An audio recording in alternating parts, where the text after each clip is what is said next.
Jangan sekali-kali melupakan sejarah. Jangan sampai kita melupakan para wali-wali Allah, para leluhur terdahulu, para ulama terdahulu, dan para pahlawan-pahlawan terdahulu, yang di mana dengan wasilah perantara mereka lah kita bisa hidup tenang di zaman.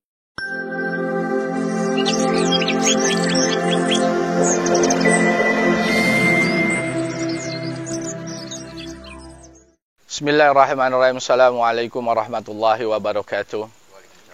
Alhamdulillahi rabbil alamin. Wassalatu wassalamu ala asrafil anbiya wal mursalin Sayyidina wa maulana Muhammadin wa ala alihi wa sahbihi ajma'in, amma ba'd. Gimana kabar para sahabat MG Channel, saudara kami dimanapun kalian berada? Semoga kalian selalu senantiasa Allah berikan perlindungan, keselamatan, kesehatan, keberkahan. Dan para sahabat MG Channel dimanapun kalian berada, Allah Subhanahu wa Ta'ala selalu senantiasa menjauhi para sahabat dari segala mara bahaya, selalu senantiasa dalam perlindungannya. Amin amin ya rabbal alamin. Baik para sahabat MG Channel dimanapun kalian berada, pada kesempatan malam hari ini kami berada di wilayah Jagakarsa, Kelurahan Jagakarsa, Kecamatan Jagakarsa. Tepatnya adalah di Jalan Aren 3, Kelurahan Jagakarsa, Kecamatan Jagakarsa, Jakarta Selatan. Baik para sahabat, di wilayah Kelurahan Jagakarsa, Kecamatan Jagakarsa, Jakarta Selatan, ada salah satu wali Allah, penyebar Islam, pejuang kemerdekaan Negara Kesatuan Republik Indonesia. Beliau pada zaman Sultan Agung yang terakhir. Kalau dihitung dari Sultan Agung yang pertama, dari Panembahan Senopati, beliau ada Sultan Agung Mataram yang ketiga. Di zaman itulah beliau diutus, tapi terakhir dari Demak, untuk mengusir VOC Belanda. Beliau kurang lebih hidup di tahun 1650 Masehi. Siapakah beliau? Salah satu wali Allah, penyebar Islam, pejuang kemerdekaan Negara Kesatuan Republik Indonesia, terakhirnya dari Demak. Beliau bernama Raden Mas Citro Kusumo. Beliau juga dikenal adalah Eyang Syekh Buwono, dikenal juga Eyang Syekh Langlang Buana. Beliau saat diutus dari Demak ke wilayah zaman sekarang ini Jakarta, atau zaman dahulunya Sunda Kelapa, beliau itu adalah senopati di wilayah Jagakarsa pada zaman beliau hidup dan pada zaman penjajahan VOC Belanda, kurang lebih tahun 1650 Masehi. Beliau menjadi Panglima Senopati di wilayah Jagakarsa ini. Itu ada utusan dari Kerajaan Cirebon juga, dari Kerajaan Banten juga, dan dari Kerajaan Mataram juga. Beliau di makam keramatnya beliau itu dulunya adalah tempat musyawarah atau rapatnya untuk melawan penjajah VOC Belanda. Di makam keramat itulah zaman dahulunya Kerajaan Cirebon, Kerajaan Banten, Kerajaan Mataram, mereka bermusyawarah dipimpin sama beliau Raden Mas Citro Kusumo atau Eyang Syekh Buwono atau Eyang Syekh Langlang Buana. Beliau yang memimpin, beliau sebagai senopati Panglima Senopati, tapi bukan Panglima Senopati dari Mataram, tapi Panglima Senopati di wilayah Jagakarsa ini. Kalau Panglima Senopatinya Mataram, waktu zaman dahulu itu masih dipegang oleh Pangeran Purboyo atau Pangeran Purbaya. Ya, itulah sedikit riwayat dari Raden Mas Citro Kusumo atau Eyang Syekh Buwono atau Eyang Syekh Langlang Buana. Baik para sahabat MG Channel dimanapun kalian berada, kita lihat makam keramatnya Raden Mas Citro Kusumo atau Eyang Syekh Buono atau Eyang Syekh Langlang Buana yang ada di Jalan Aren 3, Kelurahan Jagakarsa, Kecamatan Jagakarsa, Jakarta Selatan. Baik para sahabat, kita lihat.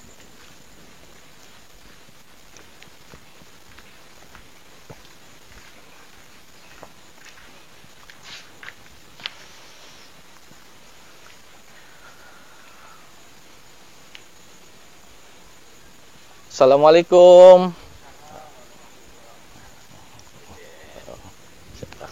Alhamdulillah deh.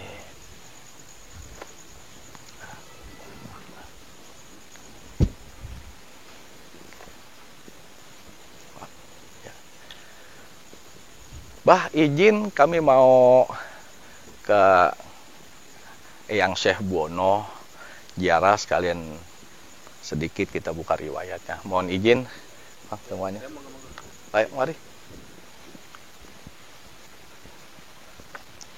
Assalamualaikum.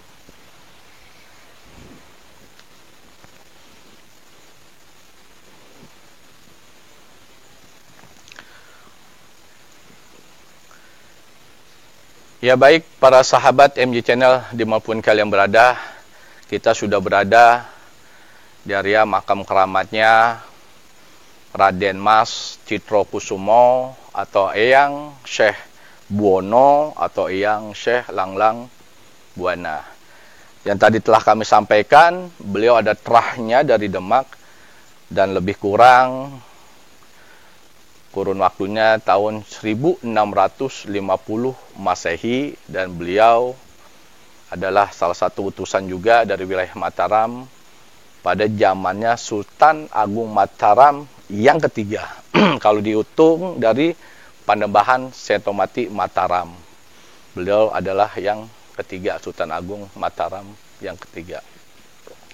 Di tempat inilah zaman dahulunya, sedikit riwayatnya, tempat musyawarahnya dari kerajaan Cirebon, dari kerajaan Banten, dan dari kerajaan Mataram untuk mengusir penjajah VOC Belanda.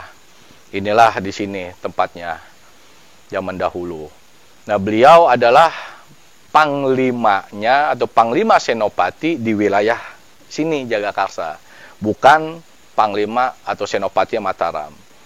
Kalau panglima senopati yang Mataram pada zaman dahulu itu masih dipegang sama Pangeran Purboyo, tapi beliau di sini sebagai senopatinya wilayah Jagakarsa, membawahi utusan-utusan dari kerajaan Cirebon, dari kerajaan Demak, dan dari kerajaan Mataram, dan termasuk dari kerajaan Banten. Karena di sini juga dulu masih wilayah Sunda Kelapa di zaman itu, belum ada wilayah DKI itu, zaman Sunda Kelapa. Karena Sunda Kelapa itu sebelum Belanda itu sempat dikuasai Portugis. Nah, pas zaman beliau ini sempat dikuasai oleh VOC Belanda, dan beliau tugasnya adalah mengusir penjajah dari wilayah Sunda Kelapa. Kalau di zaman sekarang ini adalah Jakarta, DKI Jakarta.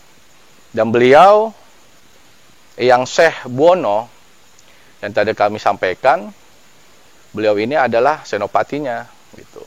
Mereka rapatnya di sekitar sini. Para sahabat bisa lihat di sana juga banyak pemakaman-pemakaman gitu sekitarnya. Ya, baik para sahabat, itulah sedikit riwayat dari makam keramatnya di wilayah Kelurahan Jagakarsa, Kecamatan Jagakarsa, Jakarta Selatan. Selain beliau Eyang Syekh Buono atau Raden Mas Citro Kusumo yang terahnya dari Demak, ada juga salah satu wali Allah yang lebih dikenal Kumpi Jagakarsa atau Pangeran Jagakarsa Surowinangun. Dan ada juga di dekat Kecamatan Jagakarsa itu, nggak jauh dari Kecamatan Jagakarsa, ada Syekh Waliullah, Syekh Ahmad Waliullah. Beliau adalah adik kandung dari Kanjeng Sunan Gunung Jati. Jadi di wilayah Kelurahan Jagakarsa, Kecamatan Jagakarsa, Jakarta Selatan, ada 3 wali yang cukup dikenal di sekitar Kelurahan Jagakarsa dan sekitarnya. Beliau salah satunya Raden Mas Citrokusumo atau Eyang Syekh Buwono atau Eyang Syekh Langlang Buana Trah dari Demak. Di Jalan Rambutan atau Jalan Berimbing dekat Sekolah Ya Perjasa itu Pangeran Jagakarsa Surawinangun atau dikenal Kumpi Jagakarsa atau dengan gelar Syekh Jaga Raksa. Kalau di dekat Kecamatan Jagakarsa, dia Syekh Ahmad Waliullah. Baik para sahabat MJ Channel, saudara-saudara kami dimanapun kalian berada, pesan dari kami, jangan sekali-kali melupakan sejarah.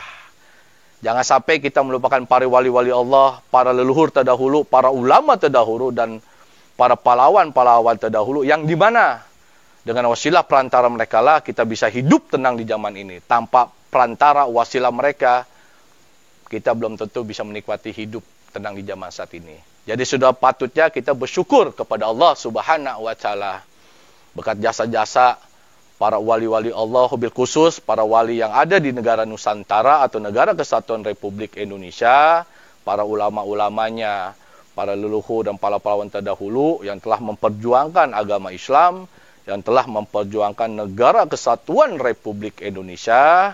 Kita patut bersyukur kepada Allah. Alhamdulillah wa syukurillah. Dan salam dari kami, salam salawat. Allahumma salli ala Sayyidina Muhammad wa ala ali Sayyidina Muhammad. Dan salam jas merah. Jangan sekali-kali melupakan sejarah. Kami mengingatkan buat diri kami pribadi dan para sahabat, para saudara-saudara kami MJ Channel, jangan sekali-kali memohon dan meminta kepada yang kita ziarahi. Akan tetapi mohon dan mintalah hanya kepada Allah Subhanahu wa Ta'ala. Semua para wali, semua para ulama, semua para pahlawan-pahlawan leluhur terdahulu, kita berziarah adalah mendoakan yang kita ziarahi. Dan kita mengingat bahwa kita suatu saat nanti akan mati. Kita semua yang bernyawa pasti niscaya akan mati. Jadi kita berziarah adalah mendoakan yang kita ziarahi dan mengingat bahwa kita suatu hari nanti kita akan berada di alam kubur atau alam barzah. Jadi jangan salah paham. Kita berziarah ke makam para wali-wali, para ulama terdahulu, para leluhur pahlawan terdahulu, itu adalah jas merah. Mengingatkan sejarah leluhur terdahulu, kita mengambil hikmah dari orang-orang terdahulu. Pada zaman dahulu, zaman peperangan, prasangka baik saya kepada mereka, mereka tidak pernah meninggalkan ibadah, tetap sholat, tetap berzikir. Tapi manusia di zaman saat ini, yang sudah tenang, damai, tentram di zaman saat ini, untuk ibadah aja malas. Sedangkan orang-orang tua kita terdahulu, mereka tak pernah meninggalkan ibadah, padahal zaman itu zaman peperangan. Boro-boro mau ibadah sholat aja susah, nggak kayak kita zaman sekarang ini udah enak, serba enak. Itulah hebatnya orang-orang terdahulu. Makanya kita berziarah, kita mendoakan, kita mengambil hikmah, pembelajaran dari mereka. Itu begitu dahsyatnya leluhur terdahulu, khususnya yang ada di negara Kesatuan Republik Indonesia. Pesan dari kami sekali lagi, buat para sahabat, saudara kami, jangan kita melupakan para wali-wali Allah, para ulama, para leluhur, para pahlawan terdahulu. Ya, nggak bisa dipungkiri berkat jasa mereka lah kita zaman saat ini enak, tenang, damai, tentram, jauh dari penjajahan. Baik, itulah yang dapat kami sampaikan. Lebih kurangnya kami mohon maaf. Apabila ada tutur kata kami yang banyak kekurangan, banyak kesalahan, kami mohon maaf. Dan apabila ada adab, ada akhlak kami yang kurang berkenan, di para sahabat, di para saudara kami MJ Channel, kami mohon maaf lahir batin. Hanya Allah yang maha mengetahui. Kita manusia setinggi-tingginya ilmu kita ada batasannya. Hanya Allah yang maha mengetahui dari seluruh sejarah yang ada di Nusantara, yang ada di negara Kesatuan Republik Indonesia. Akan tetapi, kita sebagai generasi zaman sekarang, kita patut mendalami, mencari riwayatnya, orang tua kita, leluhur, para wali, para ulama, dan riwayatnya, manakibnya. Kita patut. Supaya apa? Supaya kita ada mahabbah. kepada para wali, para ulama terdahulu, para pahlawan terdahulu. Karena suatu bangsa akan kuat apabila generasinya tidak lupa akan sejarahnya pada negara itu. Itu yang dapat kami sampaikan. Sampai bertemu kembali di video-video kami selanjutnya. Bagi para sahabat, saudara-saudara kami yang belum subscribe, silakan subscribe MJ Channel. Jangan lupa klik belnya supaya kalian dapat notifikasi dari video-video kami berikutnya. Semoga yang kami sampaikan bermanfaat. Lebih kurangnya mohon maaf. Wassalamualaikum warahmatullahi wabarakatuh.